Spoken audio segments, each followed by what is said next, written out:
Hi viewers, இன்றைக்கி நம்ம சேனலில் கிருஷ்ண ஜெயந்தி ஸ்பெஷல் ரெசிபிஸ் தான் பார்க்க போகிறோம். உளுந்து லட்டு, உருது லட்டு, கருப்பு உளுந்து லட்டு, பிளாக் உருது லட்டு, உடைச்ச கடலை லட்டு, ரோஸ்டட் கிராம் லட்டு. இந்த 3 லட்டும் ரொம்ப ஹெல்தி அண்ட் டேஸ்டியாக இருக்கும். வாங்க பார்க்கலாம் எப்படி செய்கிறதுன்னு.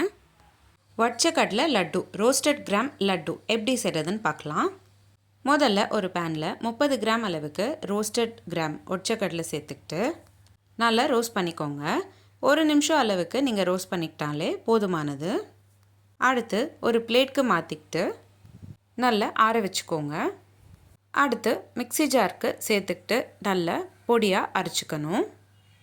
அரைச்ச பொடியை மாவு சலிக்கிற சல்லடையில் சேர்த்து நல்லா சலிச்சுக்கிட்டு ஒரு ஏர்டைட் கண்டெய்னரில் ஸ்டோர் பண்ணிக்கிட்டிங்கன்னா தாராளமாக 15 நாள் வரைக்கும் உங்களால் ஸ்டோர் பண்ணிக்க முடியும். நான் இன்றைக்கி உங்களுக்கு சொல்லக்கூடிய அளவுக்கு 5லேருந்து 6 லட்டு செய்ய முடியும்.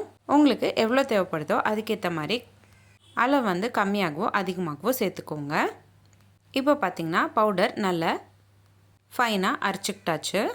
அரைச்ச மாவை நல்லா சலிச்சுக்கிட்டு ஒரு ஏர்டைட் கண்டெய்னரில் ஸ்டோர் பண்ணி வச்சுக்கோங்க. நம்ம இப்போ ப்ரிப்பேர் பண்ணி வச்சுருக்கிற மாவு வச்சு தான் லட்டு செஞ்சுக்கணும். ஒரு பவுலில் நம்ம ப்ரிப்பேர் பண்ணி வச்சுருக்கிற மாவு சேர்த்துக்கோங்க. இப்போது நம்ம 30 கிராம் அளவுக்கு மாவு சேர்த்துக்கிட்டதுனால அதே அளவுக்கு நம்ம வெல்லம் கூட சேர்த்துக்கணும். ஹெல்தியான ஆப்ஷனில் நான் ப்ரிப்பேர் பண்ணியிருக்கேன், அதனால வெல்லம் சேர்த்துக்கிட்டேன்.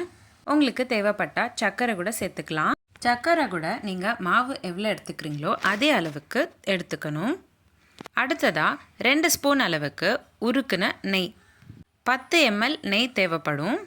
வெல்லம் நான் கத்தியால் தான் பொடி பண்ணிக்கிட்டேன். இப்போது லட்டுக்கு தேவையான இன்க்ரீடியன்ட்ஸ் எல்லாமே சேர்த்தாச்சு. மாவு நல்லா கலந்துக்கோங்க. அதுக்கப்புறமா கொஞ்சமாக மாவை எடுத்துக்கிட்டு உருண்டை பிடிச்சிக்கிட்டிங்கன்னா ரொம்பவே ஹெல்தியான அதே சமயம் சுவையாக இருக்கக்கூடிய உடைச்ச கடலை laddu, roasted gram laddu ready ஆகிடும். இப்போது நம்ம ப்ரிப்பேர் பண்ணி வச்சுருக்கிற லட்டு 7 டேஸ் வரைக்கும் உங்களால் ஸ்டோர் பண்ணிக்க முடியும். மறக்காமல் ஏர்டைட் கண்டெய்னரில் ஸ்டோர் பண்ணிக்கோங்க. அடுத்ததாக கருப்பு உளுந்து லட்டு, பிளாக் உருத் லட்டு எப்படி செய்கிறதுன்னு பார்க்கலாம் வாங்க. ஒரு பேனில் 30 கிராம் அளவுக்கு பிளாக் உருத் தால், கருப்பு உளுந்து சேர்த்துக்கிட்டு நல்லா ரோஸ்ட் பண்ணிக்கோங்க. கோல்டன் ப்ரௌன் கலருக்கு மாறுற அளவுக்கு நல்லா ரோஸ்ட் பண்ணிக்கணும். 2லேருந்து 5 நிமிஷம் போல் எடுத்துக்கும் நல்லா ரோஸ்ட் ஆகிறதுக்கு. ஒரு பிளேட்க்கு மாற்றிக்கிட்டு நல்லா ஆற வச்சுக்கோங்க. அடுத்து மிக்ஸி ஜாரில் சேர்த்துக்கிட்டு நல்லா ஃபைன் பவுடராக அரைச்சிக்கணும். அரைச்ச மாவை மாவு சல்லடையில் சேர்த்துக்கிட்டு நல்லா சலிச்சுக்கணும். சலிச்ச மாவை ஒரு ஏர்டைட் கண்டெய்னரில் ஸ்டோர் பண்ணி வச்சுக்கிட்டிங்கன்னா தாராளமாக 10லேருந்து 15 நாள் வரைக்கும் உங்களால் ஸ்டோர் பண்ணிக்க முடியும். இப்போது நான் உங்களுக்கு சொன்ன அளவுக்கு 5லேருந்து 6 லட்டு செஞ்சுக்க முடியும். உங்களுக்கு எவ்வளோ தேவைப்படுதோ அதுக்கேற்ற மாதிரி அளவு கம்மியாகவோ அதிகமாகவோ சேர்த்துக்கோங்க. கருப்புழுந்து மாவு சலிச்சு வச்சுருக்கோம் இல்லையா, அந்த மாவு சேர்த்துக்கிட்டதா நம்ம இப்போது லட்டு செஞ்சுக்க போகிறோம். ரொம்பவே ஹெல்தியான ஒரு ரெசிபி. கண்டிப்பாக உங்கள் வீட்டில் ஒரு வாட்டி ட்ரை பண்ணி பாருங்கள். ஒரு பவுலில் நம்ம ப்ரிப்பேர் பண்ண கருப்புழுந்து மாவு 30 கிராம் அளவுக்கு சேர்த்துக்கோங்க. கூடவே நம்ம எவ்வளோ மாவு எடுத்துருக்கோமோ அதே அளவுக்கு வெல்லம் சேர்த்துக்கணும். உங்களுக்கு தேவைப்பட்டால் சர்க்கரையும் சேர்த்துக்கலாம், ஆனால் நான் இன்றைக்கி வெல்லம் தான் சேர்த்துக்கிறேன். அடுத்ததாக 2 ஸ்பூன் அளவுக்கு நெய், அதாவது 10 ml போல் நெய், உருக்குன நெய் சேர்த்துக்கோங்க. இப்போது நல்லா கலந்து விட்டுக்கோங்க. கலந்து விட்டுக்கிட்ட மாவை நீங்கள் உருண்டை பிடிச்சிக்கிட்டிங்கன்னா ரொம்பவே ஹெல்தி அண்ட் சுவையாக இருக்கக்கூடிய கருப்பு உளுந்து லட்டு, பிளாக் உருத் தால் லட்டு ரெடி ஆகிடும். ஏர்டைட் கண்டெய்னரில் ஸ்டோர் பண்ணிக்கிட்டிங்கன்னா தாராளமாக 7 நாள் வரைக்கும் உங்களால் ஸ்டோர் பண்ணிக்க முடியும். ரொம்பவே healthy, tasty, travel friendly laddu. கண்டிப்பாக ஒரு வாட்டி ட்ரை பண்ணி பாருங்கள். நான் இன்றைக்கி உங்களுக்கு சொன்ன அளவுக்கு 4லேருந்து 5 பேர் அளவுக்கு தாராளமாக சாப்பிட முடியும். அப்ராக்சிமேட்டாக 7லேருந்து 8 லட்டு உங்களால் செஞ்சுக்க முடியும். உங்களுக்கு எவ்வளோ தேவைப்படுதோ அதுக்கேற்ற மாதிரி அளவு கம்மியாகவோ அதிகமாகவோ சேர்த்துக்கோங்க. மறக்காமல் ஏர்டைட் கண்டெய்னரில் ஸ்டோர் பண்ணி வச்சுக்கோங்க. இப்போது அடுத்து உளுந்து லட்டு எப்படி செய்கிறதுன்னு பார்க்கலாம் வாங்க. ஒரு பேனில் 30 கிராம் அளவுக்கு உளுந்து சேர்த்துக்கோங்க. நல்லா ட்ரை ரோஸ்ட் பண்ணிக்கணும். 2லேருந்து 5 நிமிஷம் போல் எடுக்கும் உளுந்தெல்லாம் நல்லா ட்ரை ரோஸ்ட் ஆகிறதுக்கு. ட்ரை ரோஸ்ட் ஆன உளுந்து வந்து ஒரு பிளேட்டில் சேர்த்துக்கிட்டு நல்லா ஆற வச்சுக்கணும். ஆற வச்ச உளுந்தை வந்து ஒரு மிக்ஸி ஜாருக்கு சேர்த்துக்கிட்டு நல்ல ஃபைன் பவுடராக அரைச்சிக்கணும்.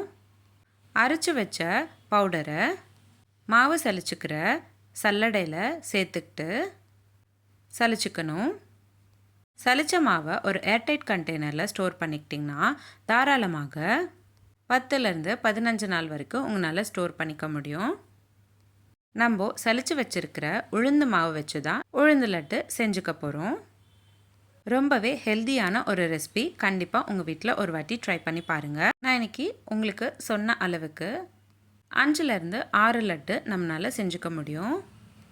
உங்களுக்கு எவ்வளோ தேவைப்படுதோ அதுக்கேற்ற மாதிரி அளவு வந்து கம்மியாகவோ அதிகமாகவோ சேர்த்துக்கோங்க. இப்போ வாங்க பார்க்கலாம் உளுந்த லட்டு எப்படி செய்கிறதுன்னு. ஒரு பவுலில் நம்ம ப்ரிப்பேர் பண்ணி வச்சுருக்கிற உளுந்து மாவு சேர்த்துக்கோங்க. 30 கிராம் அளவுக்கு உளுந்து மாவு சேர்த்துக்கிறேன். கூடவே 30 கிராம் அளவுக்கு வெல்லமும் சேர்த்துக்கோங்க. கத்தியால் பொடி பண்ணிக்கிட்ட வெல்லம் சேர்த்துக்கிறேன். அடுத்ததாக 2 ஸ்பூன் அளவுக்கு உருக்கின நெய் சேர்த்துக்கோங்க. அதாவது 10 ml அளவுக்கு நெய் சேர்த்துக்கோங்க. நல்ல கையால் கலந்து விட்டுக்கோங்க. கலந்து விட்டு உருண்டை பிடிச்சிக்கிட்டிங்கன்னா ரொம்பவே சுவையாக இருக்கக்கூடிய அதே சமயம் ஹெல்த்தியாக இருக்கக்கூடிய உளுந்து லட்டு உருத் தால் லட்டு ரெடி ஆகிடும். ஏர்டைட் கண்டெய்னரில் ஸ்டோர் பண்ணிக்கிட்டிங்கன்னா தாராளமாக 7 நாள் வரைக்கும் உங்களால் ஸ்டோர் பண்ணிக்க முடியும். நான் இன்றைக்கி உங்களுக்கு காட்டின 3 லட்டுவும் ரொம்ப ஹெல்த்தியான லட்டு, அதே சமயம் ரொம்ப டேஸ்டியாகவும் இருக்கும். கிட்ஸ் ஸ்நாக்ஸ் பாக்ஸ் இல்லைன்னா கிட்ஸ் லஞ்ச் பாக்ஸ்க்கு நீங்கள் இந்த ரெசிபியை தாராளமாக கட்டித்தரலாம். உங்களுக்கு இந்த வீடியோ பிடிச்சிருந்தா லைக் பண்ணுங்கள், ஷேர் பண்ணுங்கள். இதே மாதிரி டெய்லி ஒரு ரெசிபி பார்க்குறதுக்கு என்னோடய சேனல் சப்ஸ்கிரைப் பண்ணிக்கோங்க. கிருஷ்ண ஜெயந்தி சீரீஸில் முதல் சீரீஸில் 5 வகையான ஸ்வீட் ரெசிபிஸ் ஒரே மாவு வச்சு எப்படி செய்கிறதுன்னு உங்கள் கூட ஷேர் பண்ணியிருந்தேன். சீரீஸ் 2ல் 2 வகையான ரிச்சான அல்வா ரெசிபிஸ் ஷேர் பண்ணியிருந்தேன். சீரீஸ் 3ல் 5 வகையான பர்ஃபி ரெசிபிஸ் ஷேர் பண்ணியிருந்தேன். 4வது சீரீஸில் 3 வகையான உருண்டை ரெசிபிஸ் ஷேர் பண்ணியிருந்தேன். 5வது சீரீஸில் 7 வகையான சேவரி ரெசிபிஸ் ஷேர் பண்ணியிருந்தேன். 6வது சீரீஸில் no oil no boil fireless 5 sweet recipes share பண்ணியிருந்தேன். சீரீஸ் 7ல் ஒரு ஸ்வீட் அண்ட் ஒரு சேவரி ஒரே பேட்டர் வச்சு எப்படி செய்கிறதுன்னு போஸ்ட் பண்ணியிருந்தேன். சீரீஸ் 8ல் 3 வகையான simple and easy sweet share பண்ணியிருந்தேன். எல்லா கிருஷ்ண ஜெயந்தி சீரீஸ் நான் உங்களுக்கு டிஸ்கிரிப்ஷன் பாக்ஸில் லிங்க் ஷேர் பண்ணுறேன். கண்டிப்பாக செக் பண்ணி பாருங்கள். கிருஷ்ண ஜெயந்தி சீரீஸ் மட்டும் இல்லாமல் நம்மளோட சேனலில் நிறைய சீரீஸ் போஸ்ட் பண்ணியிருக்கோம். Healthy pasta series, healthy breakfast ideas, kids lunch box ideas, kootu series, kuzhambu series, rasam series, chutney series, Andhra pachadi series, தயிர் pachadi series, healthy starter series, chapati side dish series, இந்த மாதிரி நிறைய சீரீஸ் நம்மளோட சேனலில் போஸ்ட் பண்ணியிருக்கேன். லிங்க்ஸ் எல்லாமே நான் உங்களுக்கு டிஸ்கிரிப்ஷன் பாக்ஸில் ஷேர் பண்ணுறேன். இந்த வீடியோ எப்படி இருந்துச்சுன்னு எனக்கு கமெண்ட் பாக்ஸில் கமெண்ட் பண்ணுங்கள். உங்களுக்கு எந்த லட்டு ரெசிபி ரொம்ப பிடிச்சிருந்ததுன்னு நான் எனக்கு கமெண்ட் பாக்ஸில் கமெண்ட் பண்ணுங்கள்.